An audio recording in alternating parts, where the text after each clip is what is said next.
Hello Taekookers, welcome to my YouTube channel Taekook stories fan fiction. तो आज हम आपके लिए लेके आए हैं विदाउट यू का पार्ट 12। अगर आपको स्टोरी अच्छी लगे तो स्टोरी को लाइक, शेयर और कमेंट ज़रूर कर लें, और चैनल पे नए हैं तो चैनल को सब्सक्राइब करके बेल आइकन ज़रूर दबा लें, जिससे आने वाली वीडियो की नोटिफिकेशन आपको मिलती रहे। तो बिना देरी किए वीडियो स्टार्ट करते हैं। जेके लेटे लेटे वी के बालों को सहला रहा था और बड़े ही प्यार से उसे देख रहा था। उतने में जेके वहाँ से उठता है और वॉशरूम की तरफ अपने डेली रूटीन करने चला जाता है। वह ऑफिस को जाने के लिए तैयार हो जाता है। वी अभी भी सोया हुआ था। वह वी को एक झलक देखता है और उसकी तरफ बढ़ता है। वह बड़े ही प्यार से वी को देख रहा था। वह उसके मासूम से चेहरे की तरफ देखते हुए उसके पाउट वाले लिप्स पर किस कर देता है और प्यार से कहता है, "Enjoy your sleep baby boy." और ये कहकर वह वहाँ से चला जाता है। उसके जाते ही वी तुरंत अपनी आंखें खोलता है और उसके दिल की स्पीड बहुत तेज हो गई थी। वह अपने दिल पर हाथ रखता हुआ कहता है, "तू इतना क्यों धड़क रहा है? कंट्रोल थाई कंट्रोल।" वह अपने हार्ट को काम करने की कोशिश करने लगता है। आफ्टर 2 मंथ 2 मंथ बीत जाते हैं। वीकू के बीच क्लोजनेस बहुत ज़्यादा बढ़ जाती है। जेके आरएम से एना के बारे में भी पता करने के लिए बोलता है। आरएम ने वी की फ़ोटो सारी जगह सर्कुलेट कर दी थी, पर फिर भी अभी तक उसे ज़्यादा कुछ उसके बारे में पता नहीं चला था। जेके ऑफिस में वी के बारे में ही सोच रहा था। वह कोशिश कर रहा था कि कैसे वी के बारे में ज़्यादा से ज़्यादा इन्फॉर्मेशन निकाली जाए, पर वी के बारे में उसे कुछ भी इन्फॉर्मेशन अभी तक आरएम से नहीं मिली थी। वह बहुत ज़्यादा फ्रस्ट्रेटेड होता है। इतने में उसके फ़ोन पर रिंग बजती है। वह स्क्रीन पर वायन का नंबर देखता है और कॉल को कट कर देता है। वायन दोबारा कॉल करती है। फिर जेके गुस्से में कहता है, "ये क्यों बार बार फ़ोन कर रही है मुझे?" और फिर से कॉल कट कर देता है। वायन उसे मैसेज करती है, "लव, क्या हुआ तुम्हें? तुम मुझसे बात क्यों नहीं कर रहे हो? तुम मुझसे ना ही मिलने आए। मुझसे कोई गलती हो गई है क्या? प्लीज़, अगर ऐसा कुछ हुआ है तो प्लीज़ मुझे माफ़ कर दो। प्लीज़ एक बार मुझसे बात तो करो।" जेके वायन का मैसेज पढ़ते ही बड़बड़ाता है, "अब मुझे लगता है इसे सब कुछ बताना ही पड़ेगा कि मैं इससे प्यार नहीं करता। मुझे क्लियर हो गया है, मैंने इसे पहले ही कहा था, पर अब ये बहुत ज़्यादा हो रहा है। मुझे इससे क्लियर करना पड़ेगा सब कुछ, कि अब मेरे दिमाग में बस वी घूमता है। वी के अलावा मुझे कुछ और ख्याल आता ही नहीं। उसका वो टच, किस और उसकी बातों की आदत पड़ गई है मुझे। अब मैं अपने अंडर किसी और को अज्यूम नहीं कर सकता। इवन मुझे सपने भी उसी के आते हैं। मुझे नहीं पता ये सब क्या है, पर अब वो सिर्फ मेरा है। अब इसे कुछ भी कहो, पागलपन, जुनून, प्यार या हवस, जो भी है, बस वो है। मुझे नहीं पता कि इन 6 महीनों में उसने मुझ पे क्या जादू किया है, पर पता नहीं, मैं उससे बहुत ज़्यादा प्यार करने लग गया हूँ। हालांकि मैं जानता हूँ कि वो सब नाटक कर रहा है, पर नहीं, मैं उसे अपने से दूर नहीं होने दूँगा। चाहे उसकी कोई भी मजबूरी रही हो, चाहे वो कुछ भी कर रहा हो, मुझे इससे कोई मतलब नहीं। बस वो मेरा है, मेरा है, और मुझे उसके अलावा किसी और का नहीं होना। मैं आज ही इससे बात कर लूँगा इस सब के बारे में।" जेके ये सब बड़बड़ाता हुआ वायन को कॉल करता है। वायन कॉल रिसीव करती है और कहती है, "हेलो बेबी, थैंक गॉड तुमने मुझे कॉल किया। पता है मैं तुम्हें कितना मिस कर रही थी। सुनो वायन, मुझे तुमसे कुछ ज़रूरी बात करनी है।" "हाँ बोलो, क्या बात है?" "मैं ऐसे नहीं बता सकता, तुम मुझे कहीं बाहर मिलो। ओके, अपनी पुरानी जगह पर मिलते हैं। ओके ठीक है, मैं आ जाऊँगा आज ही, वही टाइम पर। ठीक है, ओके ठीक है।" ये कहकर जंगकुक कॉल कट कर देता है। वायन सोचती है कि ये इतनी ज़रूरी बात क्या है और इसने मेरी बात भी नहीं सुनी। चलो छोड़ो, हम मिलकर ही बात कर लेंगे। फिर वायन जिमिन को तुरंत कॉल लगाती है और जिमिन कॉल रिसीव करता हुआ कहता है, "हेलो वायन, कैसी हो?" मैं ठीक हूँ, तुम बताओ, तुम तो मुझे भूल ही गए। नहीं नहीं, ऐसा कुछ नहीं है, मैं बस थोड़ा बिजी चल रहा था आजकल। क्यों, क्या हुआ? रेस्टोरेंट के मालिक ज़्यादा ही काम करवा रहे हैं क्या तुझसे? नहीं नहीं, ऐसा कुछ नहीं है। तू बता, तुझे क्यों याद आई मेरी? वो हाँ, मुझे एक सीट बुक करवानी थी तुम्हारे रेस्टोरेंट में। उसी के लिए क्या? अभी तक तुम्हारा ब्रेकअप नहीं हुआ क्या? शुभ शुभ बोल, हमारा ब्रेकअप क्यों होगा? उसने तुझे प्रपोज कर दिया क्या? नहीं, अभी नहीं, पर मुझे उम्मीद है कि वो जल्द कर देगा। मुझे तो ऐसा नहीं लगता। मुझे तो लगता है कि वो बस तेरा यूज़ कर रहा है, तुझे टाइम पास के तौर पे ले रहा है। तुझे कोई और अच्छा सा लड़का ढूंढ लेना चाहिए। वैसे भी मुझे वो बिल्कुल पसंद नहीं है। नहीं नहीं यार, वो बहुत अच्छा है। चलो, वो टाइम पास भी कर रहा है तो उसने मुझे झूठी होप तो नहीं दी है ना। पर एक ना एक दिन मैं उसका दिल जीत ही लूँगी, मुझे पता है। ओके, जैसी तेरी मर्ज़ी। वैसे कितने बजे की बुकिंग करवानी है तेरी? वही 4 बजे की। ओके ठीक है। चल, अभी मुझे बहुत काम है, मैं तेरे से बाद में बात करता हूँ। ओके ठीक है, bye bye. In evening wine restaurant में एंटर करती है और जिमिन उसका वेट कर रहा था। वैसे उस रेस्टोरेंट में वो वेटर की जॉब करता था, पर उसका हार्डवर्क देखकर सभी लोग उसे बहुत अच्छा मानते थे। जैसे ही वायन जिमिन को देखती है, वह फ़ौरन उसके पास आ जाती है और उसे गले लगा लेती है और कहती है, जिमिन तुम कैसे हो? तुझे पता है मैंने तुझे कितना मिस किया। जिमिन हल्के से कहता है, हाँ मैंने भी तुम्हें बहुत मिस किया। बगल में खड़ा शुगा उन दोनों को हैरानी के साथ देख रहा था।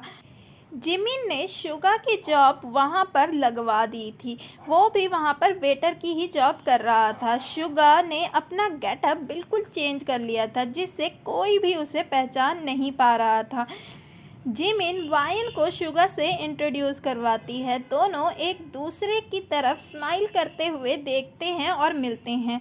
जिमिन वायन को बहुत ही स्पेशल ट्रीट कर रहा था, जिससे युंगी थोड़ा सा अजीब सा महसूस कर पा रहा था।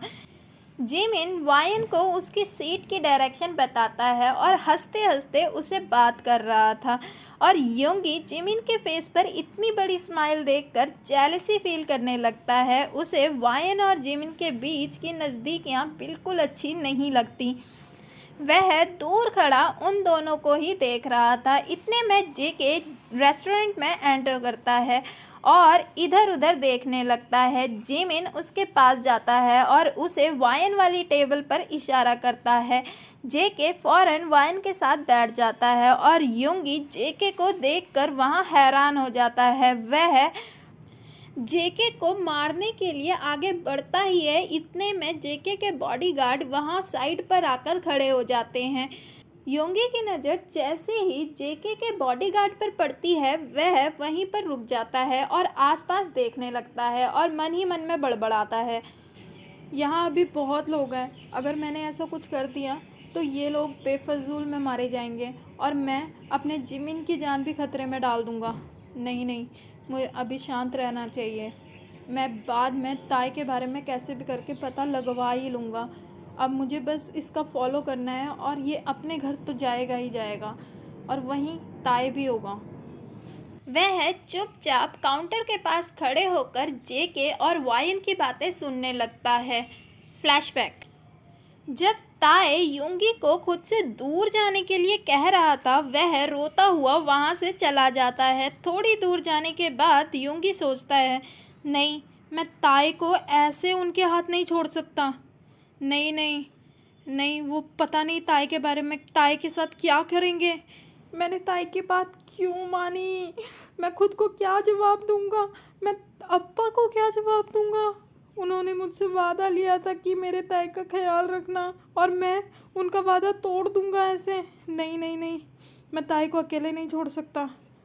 मैंने ताई का ध्यान रखने का वादा लिया था। नहीं, मैं वापस जाऊंगा। नहीं, मैं ताई को छोड़ नहीं सकता ऐसे। चोटों की वजह से योंगी बहुत तेज नहीं चल पा रहा था। वह जैसे तैसे कर कर उसी जगह पर वापस पहुंचता है। वहां जाकर वह देखता है कि पूरा खंडर खाली हो चुका था। जगह जगह उसके आदमियों की लाशें पड़ी हुई थी। वह ताई को ढूंढने लगता है। उसके बाद वह उसी रूम में जाता है जिस रूम में जेके को रखा गया था। वह वहां जाता है। वहां एक आदमी अधमरी हालत में गेट के बाहर पड़ा हुआ था। वह फौरन उसकी तरफ जाता है और योंगी वी के बारे में उस आदमी से पूछने लगता है, पर उसके पास बिल्कुल भी बोलने की हिम्मत नहीं थी। वह फौरन पानी लाता है और उसे पानी पिलाता है। आदमी थोड़ी से होश में आता है। वह आदमी वहाँ जो भी हुआ वह सब योंगी को बताने लगता है। वह ये बताता है कि जेके उसे सेक्स स्लेव बनाने की बात कर रहा था। यह सुनकर योंगी का खून खौल जाता है। वह जेके को ढूंढने जेओन मैंशन की तरफ जाने लगता है, पर आदमी उसे रोकने की कोशिश करता है और कहता है, बॉस, आपको थोड़ा सोच समझ के कदम उठाना चाहिए। कहीं ऐसा ना हो कि आप हमेशा के लिए वी बॉस को खो दो। योंगी उसकी ये बात सुनकर हैरान हो जाता है और गुस्से में कहता है, नहीं, ऐसा ना हो तभी मैं ये कदम उठा रहा हूँ। वह जियोन मैंशन की तरफ जाने लगता है और वहाँ पहुँचकर देखता है कि जियोन मैंशन के बाहर कोई भी नहीं है। वह छुप छुप कर अंदर जाने लगता है। तभी वह देखता है कि दो आदमी साइड से निकलते हैं। वह छुप कर उन पर गोली चला देता है, जिससे वह दोनों आदमी वहीं मर जाते हैं। वह घर के अंदर जाता है। घर के अंदर भी 2-3 ही लोग होते हैं। यह देखकर योंगी थोड़ा सा हैरान हो जाता है कि वह वी को लाया है और यहाँ पर इतनी कम सिक्योरिटी क्यों? कहीं वो कहीं और तो नहीं गए हैं? वह ये सब सोच ही रहा होता है। इतने में एक आदमी उसे देख लेता है। वह वहाँ से गोली चलाने लगता है। इतने में योंगी भी उनकी तरफ गोली चला देता है। थोड़ी देर फाइट होने के बाद पूरा मैंशन खाली हो जाता है। उनमें से एक आदमी कॉल कर देता है, जिससे वह बाकी आदमियों को इन्फॉर्म कर देता है योंगी के बारे में। योंगी सारी जगह पर वी को ढूंढने लगता है। वह फ्रस्ट्रेट होकर इधर उधर देख रहा होता है, पर वी उसे कहीं नहीं दिखता। वह इधर उधर देखता है और कहता है, मुझे कुछ भी कर कर जंगकुक का पता लगवाना ही पड़ेगा, नहीं तो वो मेरे वी को पता नहीं क्या करेगा। नहीं, मैं वी के साथ ऐसा कुछ नहीं होने दूंगा। मैं वी को नुकसान में नहीं देख सकता।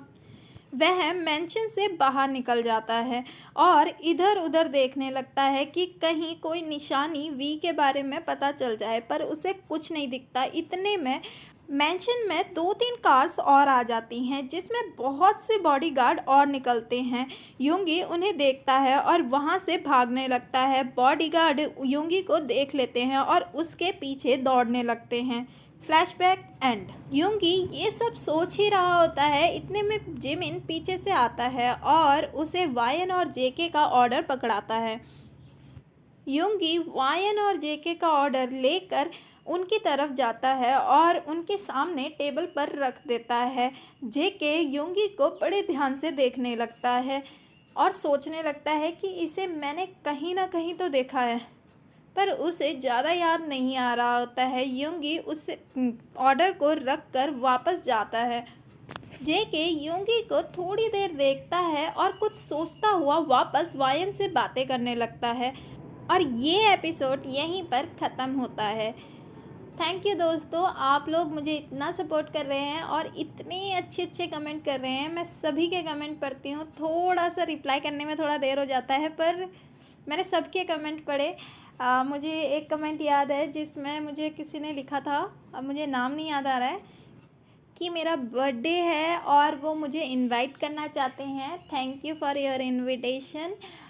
थोड़ा लेट हो गया बर्थडे विश करने में, पर मैं विश करती हूँ हैप्पी बिलेटेड हैप्पी बर्थडे, और आपको दुनिया की सब खुशियाँ मिले और आप जो भी चाहते हैं अपनी लाइफ में वो सब अचीवमेंट्स आपको मिले। तो again belated happy birthday. Thank you for your invitation.